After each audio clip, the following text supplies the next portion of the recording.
Hello and welcome to my painting video. In this video I'll be painting a chaotic beast, a Fury of Warcry.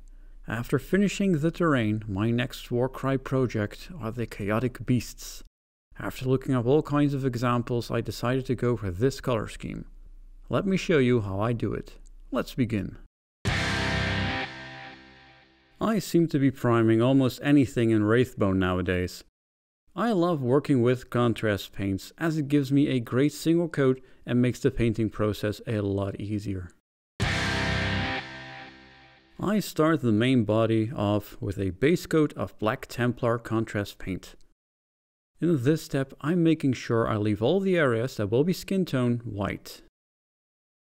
Now I will paint two highlights to give the body some definition. The first highlight is Administratum Grey. I find highlighting something organic a lot harder than something more angular. Try to give subtle highlights. The last highlight is White Scar. Use this on the very tips of the muscles where the light would hit. Less is more in this case. The main body is complete and I'm off to the next step, which gives this Fury a unique look that works rather well. For the skin tone part of the Fury, I will use a base coat of Kislev Flesh. I would recommend to also paint the head in flesh tone, but painting it in black is of course also an option. All the fleshy bits will now be washed with Reikland Fleshshade. Don't worry if you hit the black parts of the main body. This will actually help it to blend a little. Next I will layer Kislev Flesh back on the skin tone, but leaving the wash in the recesses. For a highlight I use Ushabti Bone.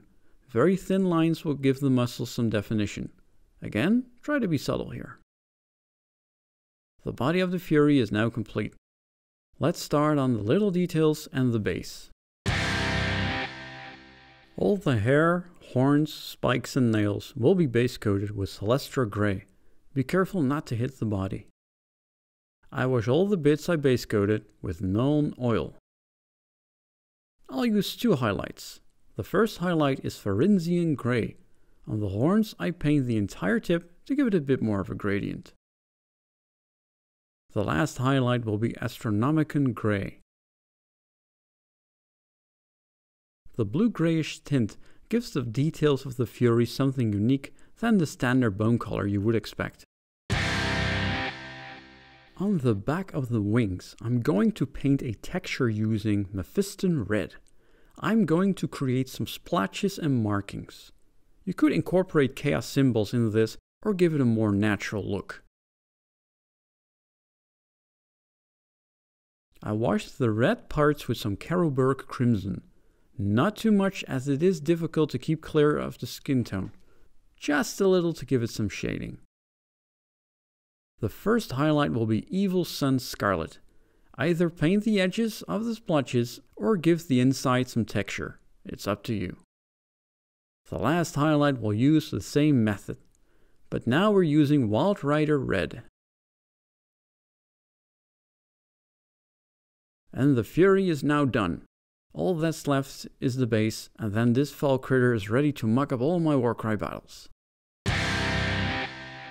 The base will get a coat of Armageddon Dunes to give it some texture. This will also blend in the small ruin the Fury is standing on. The base, including the ruin, will now be base coated with Leviadon Blue. Use a thick coat and let it dry before continuing. Give the base and the ruin a dry brush of Thunderhawk Blue. Lastly, the rim will be painted with Dark Reaper. And here we have a Fury ready to join his kin in a battle of Warcry. Warcry is a fun game, and including these chaotic beasts is a very fun concept. These models look great, and I try to give them a fun color scheme that will also fit my scenery and the warbands. Mind your step when you're jumping from ruin to ruin, and thanks for watching.